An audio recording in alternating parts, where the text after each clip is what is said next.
तो चलिए शुरू करते हैं। विकसित Bharat, stand up India, startup India बहुत अच्छे शब्द लगते हैं। उसकी कुछ सच्चाई बता रहा हूं। मैं सत्ता पक्ष की तारीफ ही करूंगा, बड़े ध्यान से सुनिएगा, काम आएगा आपको। अच्छा, हमको सिखा रिया है। एपीआई एक चीज होती है, एक्टिव फार्मास्यूटिकल प्रोडक्ट। हम 90% आयात चाइना से करते हैं, बाकी हम चाइना विरोधी हैं। जो गरीब किसान है, जो गरीब दुकानदार है, वो चाइना का प्रोडक्ट नहीं बेचेगा। और 17,500 करोड़ रुपए हर साल हम चाइना को गिफ्ट देते हैं, दिवाली गिफ्ट। मार साले का खोपड़ी तोड़ साले का।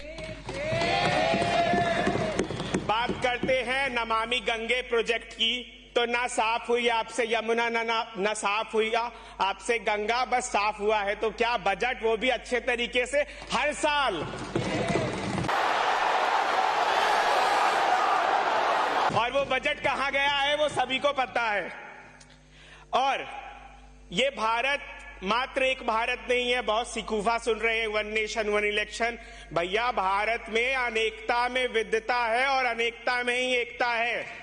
सब कुछ आप एक करना होता तो जवाहर जी के टाइम में वो हमसे ज्यादा ज्ञानी थे, उस टाइम के संविधान निर्माता, वही लोग करके गए होते। बाकी आपकी मंशा, आपकी सत्ता है, आप कुछ भी कीजिए। मदमस्त हाथी की तरह सत्ता का पान कर रहे हैं। ध्यान रखिएगा, उस सत्ताधारी पार्टी जो आप बने हुए हैं, आपको भी इस जमीन का ही स्वाद चखना होगा, मातृभूमि की मिट्टी का स्वाद आपको चखना होगा। गजब बेइज्जती है। साथ में मैं बोलना चाहूंगा, माइनिंग मंत्रालय ने बोला आज भारत में सबसे ज्यादा कैंसर माइनिंग से हो रहा है और राजस्थान उस पायदान में आगे है। मुझे बहुत दुख है।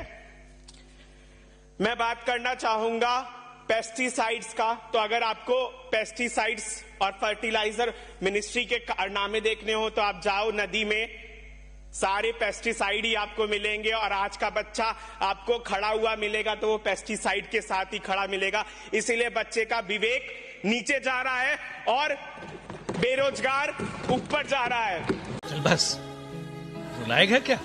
और आप उसको एक झंडा दे देते हो, बोलते हो नेशनलिज्म पकड़ो, तभी तुम आगे जाओगे। यही नेशनलिज्म तुम्हें रोटी देगी। अरे भैया, गरीब पत्थर बांध के सो रहा है, जाओ तुम कस्बों में धारावी खत्म कर रहे हो। इसका ये मतलब नहीं धारावी खत्म हो जाएगा। धारावी हर गांव में छोटा छोटा धारावी है। गाजियाबाद जाओ, पॉल्यूशन में जी रहे हैं बेचारे। और दिल्ली की मोहतरमा, दिल्ली के मंत्री कह रहे हैं कि दिल्ली में कुछ है ही नहीं, तो दिल्ली में आप क्यों नहीं रहते हो? अपने बच्चों को विदेश भेज रहे हो। और इस देश की मुझे रोना आता है कभी कभार जब मैं सुनता हूं कि उप राष्ट्रपति जी कहते हैं कि जो बाहर विदेश पढ़ने जाना चाहते हैं वो दिमागी पागल हो चुके हैं। धन्यवाद। तो उन पागलों में से मैं भी एक हूं। और केंद्रीय विश्वविद्यालयों में जाओ, हर एक रूम में 10 पागल मिलेंगे आपको जो बाहर जाना चाहते हैं पढ़ने के लिए। बंद करो, हाथ जोड़ के मैं